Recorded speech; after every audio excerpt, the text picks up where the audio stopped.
So I want you to imagine something for a second. Right now, there are millions of people just, walking around with a little piece of glass and metal strapped to their wrist. Right. And this thing, it can pay for your morning coffee, coach your workout, monitor your heart, and even automatically call an ambulance if you get into trouble. Which is pretty wild when you actually stop and think about it. It sounds totally like sci-fi, right? But for millions of people, it's just, a regular Tuesday. We've accepted it so quickly that we almost take it for granted. Oh, absolutely. We barely even notice it anymore. Yeah, and so today we're doing a deep dive into the source material, the essential guide to life with Apple Watch. But our mission here isn't to just read you a spec sheet or a user manual. No, nobody wants that. Exactly. We want to extract the most surprising, aha moments about how this specific wearable is quietly reshaping everyday human behavior. And that's really the only lens that makes sense for this device. Yeah. I mean, if you look at the Apple Watch as just a shrunken down iPhone, you completely miss the point. Right. The source material establishes this core thesis right away. The shift we're talking about is moving from a device that demands your absolute attention, like your phone, to a tool designed to operate mostly in the background. We're really looking at a proactive health companion, a fitness coach, a productivity assistant, and a personal safety net, all basically disguised as a watch. Which is a huge shift. So before we look at all the things this device actually does, I think we have to understand what it prevents. Yeah, that's a crucial starting point. Because the biggest hurdle for any new tech is how much of our attention it demands, right? And the source leans heavily into this idea of the attention economy and this whole less is more philosophy. It does. When it first launched, a lot of people viewed it as just an iPhone extension. But now its core value is really about not reaching for your phone. Right. It lets you see text messages or the weather or your calendar with just a glance. Exactly. And the guide highlights this massive benefit, which is reducing phone addiction. It prevents that trap of, unlocking your phone to check one tiny notification and then... Oh, man. And then you just lose 20 minutes endlessly scrolling social media. We've all been there. Right. It happens to everybody. Okay, let's unpack this because it's almost like having a digital bouncer for your brain's VIP club, right? It checks the ID of the notification before letting it distract you. Oh, I like that. A digital bouncer. That's a great way to put it. But, I have to push back a little here. Doesn't putting a screen on your wrist just shift the distraction from your palm to your arm? How is it actually reducing screen time? Well, what's fascinating here is the psychology of what the guide calls the glance. The glance. Yeah. By design, the watch is inherently a high-friction device for endless scrolling. Right. Right? You're not going to watch a movie on it. But it's a very low-friction device for raw information. Okay, so it makes you decide instantly if something is actually important. Exactly. Your wrist taps, you look down for maybe 2 seconds. If it's a promotional email, you drop your wrist and move on. The interaction is completely over. There's no bottomless feed to fall into. Right. So doing less on that screen actually makes you more productive in the real world. Features like focus modes or even just simple reminders, they keep you organized without breaking your concentration. Yeah, that makes sense because you aren't opening the portal to, the dopamine slot machine of your phone. Exactly. But, filtering out all that digital noise leaves a bit of a void. And what naturally fills that void is an awareness of your physical self, which brings us to its role as a fitness coach. Right, because once you aren't staring at your phone all day, you have a little more bandwidth to focus on moving your body. And the hardest part of exercise isn't knowing what to do, right? It's the consistency. The guide details how the watch solves this with those 3 activity rings: move, exercise, and stand. Yeah, the rings. They're incredibly effective. It auto-tracks workouts, measures your pace and distance, monitors heart rate zones, estimates calories, all of that. But the magic, according to the source, is that you aren't competing with others. No, not at all. You're competing with yourself for one more walk or one more healthy day. It's like having a personal trainer who quietly follows you around with a clipboard, keeping track of everything without ever yelling in your face. That's spot on. And if we connect this to the bigger picture, Yeah. It really explains why these micro goals are so effective. Because big goals are scary. Yeah, exactly. Big fitness goals like losing 50 pounds or running a marathon, they can be totally overwhelming. Oh, for sure. Paralyzing, even. Right. But breaking them down into closing these 3 simple visual rings creates this really powerful daily motivation. It's gamifying habits. And over time, these tiny little wins become lasting behavioral changes. You just want to close the loop. Yes, literally. Your brain wants to finish the task. Okay, but here's where it gets really interesting. That physical tracking, it doesn't stop when you finish your morning run, right?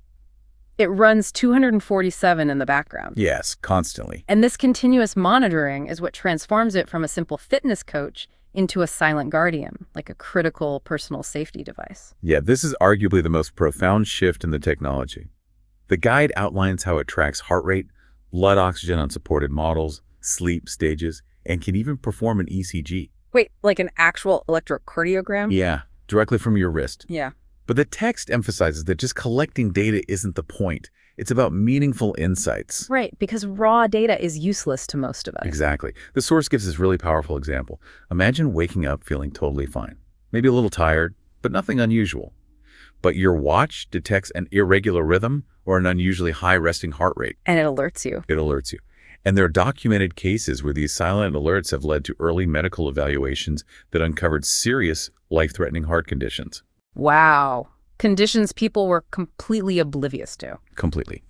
And beyond internal health, it features fall detection, crash detection, and emergency SOS. So if you're in a car crash, It senses the impact using the gyroscope and accelerometer. mm-hmm. If you're incapacitated and don't respond, it bypasses you entirely and contacts emergency services and your family. Which is absolutely crucial for older adults or, solo hikers or people driving late at night. It acts as a literal safety net. But, okay, let me play devil's advocate for a second. With this constant monitoring, how do we balance this incredible peace of mind against the risk of becoming, like, total hypochondriacs? Oh, that's a very fair point. Right, like overanalyzing every single heartbeat or slight chest pang. Aren't we just giving medical-grade tracking to anxious people? This raises an important question, and it's something the source addresses carefully. It explicitly notes that the watch is not a replacement for medical care. It doesn't diagnose you. It's more of an early warning system. Exactly. It's a tool to encourage people to seek help sooner. The shift from reactive medicine waiting until you're in severe pain to proactive awareness means that simply knowing something is off can make all the difference. You learn to trust the background process without obsessing over the graphs. Like airbags in a car. You know they're there, but you don't stare at the dashboard waiting for them to deploy. Perfect analogy, yes. Okay, so beyond life-saving alerts and fitness habits, the guide spends a lot of time on something much more mundane. And I think this is where the day-to-day magic really lies. The micro-conveniences. Yes, the accumulation of micro-conveniences. It's all about removing friction from your routine. It really is. The text lists several of these tiny things. Buying coffee with Apple Pay so you don't need a wallet. Unlocking your Mac automatically when you sit down. Finding a misplaced iPhone in seconds by pinging it. Getting turn-by-turn walking directions with just haptic taps on your wrist. Or opening a garage door, controlling smart lights, just checking the weather. Right. And none of these things are life-changing on their own. No, of course not. But for you listening, just think about how many times a day you pat your pockets looking for your wallet or your keys in a slight panic. The dreaded pocket pat. Yeah, right. It's like having a digital Swiss Army knife. Right. The true value isn't any single blade, but the fact that you always have exactly the right tool at exactly the right second. And that synthesizes the point perfectly. Yeah. Because the biggest lifestyle improvements, they rarely come from massive overhauls. Yeah. They come from the compound effect of hundreds of small, repeated, daily improvements. You're reducing cognitive load. You don't realize how much mental energy you spend managing the logistics of your physical life until the friction is just gone. It just makes life feel incredibly seamless. It really does. But, and this is a big but, with all these capabilities, the health monitoring, smart home controls, texts, emails, it could so easily become an overwhelming fire hose of information. Oh, absolutely. It can be a nightmare if you aren't careful. So how do you prevent the device from becoming just another noisy screen? Well, the source gives explicit advice for beginners on this. The golden rule is, don't try to learn everything on day one. You have to start with the basics. Exactly. You treat it like a blank slate. Yeah. You set up your health profile so it knows your baseline.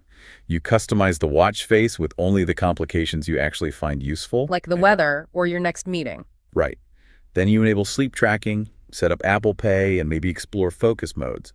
But crucially, and this is the most important part, you have to personalize your notifications. So what does this all mean for the average user? Because if you just pull it out of the box, strap it on, and leave all the default settings on, Aren't you just inviting the exact digital noise we talked about avoiding in section 1? Yes, 100%. Which is why the text emphasizes that the less unnecessary information the watch shows, the more useful it becomes. It forces you to audit your attention. Right. If you don't define your priorities, the default algorithms of the apps will define them for you. The best experience is one that is mercilessly customized for you. A text from your partner gets through, but a random news alert doesn't. Exactly. The device isn't designed to replace your phone. It's designed to replace the moments you shouldn't need your phone. That's such a great way to put it, and it really brings us full circle on our deep dive today. It does. We've unpacked how this little piece of tech acts as an antidote to phone addiction, and a quiet fitness coach. A silent medical guardian. All right, and the manager of all of life's tiny micro inconveniences. The goal of this deep dive was really to give you, the listener, the ultimate shortcut to understanding this tech. Cutting through all the marketing specs to reveal how it genuinely impacts daily life. Exactly. It's about the behavioral shift. But before we wrap up, I know you had one final thought to leave us with based on the source material. I do, yeah. It's something to mull over. The guide talks a lot about the watch quietly encouraging healthier habits, right? Seamlessly integrating into our actions. Yeah, algorithmic nudges. Right. So the thought is this. As wearable technology becomes even more invisible and integrated into our physical movements, will we eventually lose the ability to distinguish where our own biological instincts end and our algorithmic nudges begin? Oh, wow. Are you going for a walk because your body craves it, or because a microchip trained your brain to crave the dopamine of a closed ring? Exactly. It's a fascinating gray area. That is a wild thought to leave on. Definitely makes you look at your wrist a little differently. Well, keep learning, keep questioning, and we will catch you on the next deep dive.